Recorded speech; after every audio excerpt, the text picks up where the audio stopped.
उनको बुलाने के लिए भेजे।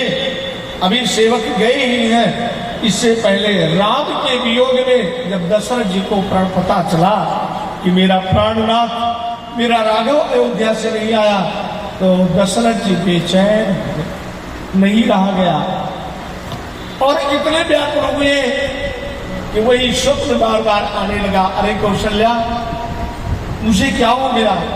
अब तो मैं अपने प्राणों को रख नहीं पाऊंगा।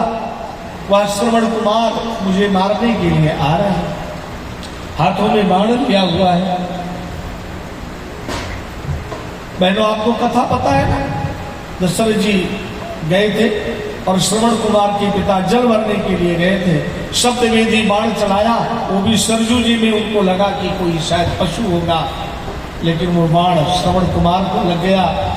आवाज आई, दशरथ चिंता मत करो, मैं ब्राह्मण नहीं हूं, आप इस देश के राजा हैं। गलती से भूल से आपका बाण मुझे लग गया है, आपको ब्रह्म हत्या का पाप नहीं लगेगा, नहीं लगेगा। लेकिन तब तक वो वृद्धावस्था में माता पिता जिनके नेत्र भी नहीं थे, उनके मुख से अकस्मात निकल गया कि जैसे मैं पुत्र के वियोग में आज तड़प रहा हूं, दशरथ शायद आपको भी ऐसा ही तड़पना पड़े। आज वही साथ स्वीकार किया। हम निवेदन कर रहे थे, कभी जीवन में किसी की बददुआ नहीं लेना, किसी का शाप नहीं लेना। ऐसा क्रोध नहीं करना कि कोई व्यक्ति क्रोधित होकर के आपको कोई अपशब्द कह दे, आपके बच्चों के बारे में कुछ कह दे। कभी ऐसी स्थिति आए ना, तो आप उससे पहले समझ जाना और हाथ जोड़ लेना, क्योंकि सभी के हृदय में परमात्मा विराजमान है। इसकी आवाज कब कैसे निकल जाए नहीं। दशरथ जी राम जी के वियोग में राम राम कही राम कही राम राम कही राम। क्या बात, राम, हाय मेरे राम, मेरे राघव, मेरे राम, आप कहाँ हो, कहाँ हो? ऐसा कहते कहते सुमंत जी बैठे ही थे। सुमंत और कौशल्या के गोद में भगवान दशरथ जी ने अपने प्राण को त्याग दिया। सुमंत जी ने, वशिष्ठ जी ने दूत भेजे थे भरत शत्रुघ्न को बुलाने के लिए। भरत शत्रुघ्न जी आए, आते ही तुरंत भैया कैकेयी के घर में गए। क्यों?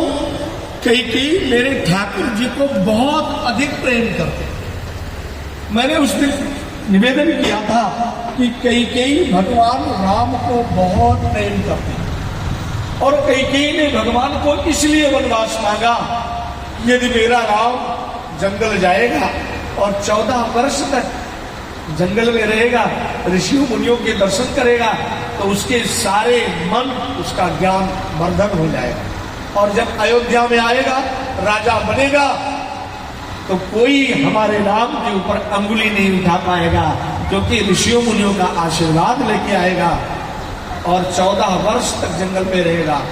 इस भावना से, ये आंतरिक भावना थी कैकेयी। इसीलिए कहा गया, कैकेयी तो राम को इतना प्रेम करती थी कि मैंने निवेदन किया था कि लक्ष्मण, भरत और शत्रुघ्न तीनों कैकेयी के स्तन का पान कर लेते थे, लेकिन कैकेयी मां के स्तन तब तक फड़फड़ाते रहते थे जब तक मेरा राघव, जब तक भगवान राम जी स्तन का पान नहीं कर लेते। माताओं बहनों, वाल्मीकि रामायण में लिखा हुआ है, महर्षि वाल्मीकि जी ने लिखा है, और भगवान राम का भी पेट तब तक नहीं भरता था। कौशल्या अपने स्तन को पिला देती थी, मैया सुमित्रा पिला देती थी, लेकिन जब तक कैकेयी के स्तन का पान नहीं कर लेते थे, तब तक राम जी का मन भरता। भैया मुझे दूध पिला दो ना।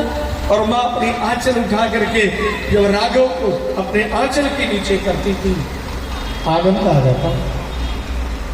माताओं बहनों, ये अयोध्या है, अयोध्या।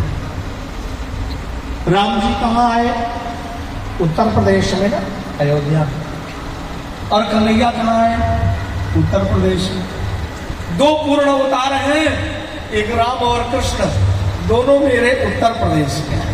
उत्तर प्रदेश का मतलब आज हम कुछ भी कहें, ये उत्तर माने प्रत्येक प्रश्नों का उत्तर कौन दे सकता है?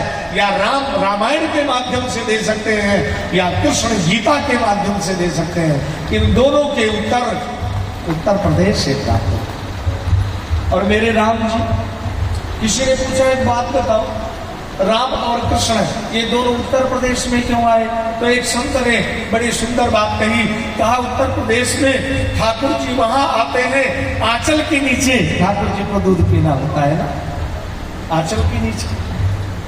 उत्तर प्रदेश की माताओं के भी आंचल है, अभी साड़ी पहनती है और ठाकुर जी आंचल के नीचे दूध पीते, और हम लोग सूट पहनते हैं।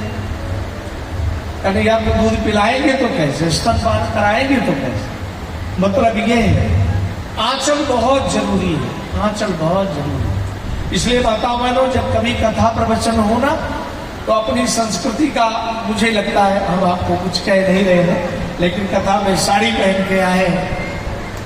ऐसा नहीं है कि जो नहीं पहने हम उनको कह रहे हैं, कोई भी साड़ी भी कभी पहन लेते हैं। अब कुछ माताएं मैंने ऐसी भी होगी जो कल साड़ी पहन के आई होगी, आज सूट पहन के आ गई हो, लेकिन आज उनके ऊपर जो है ये बातें सुननी थी।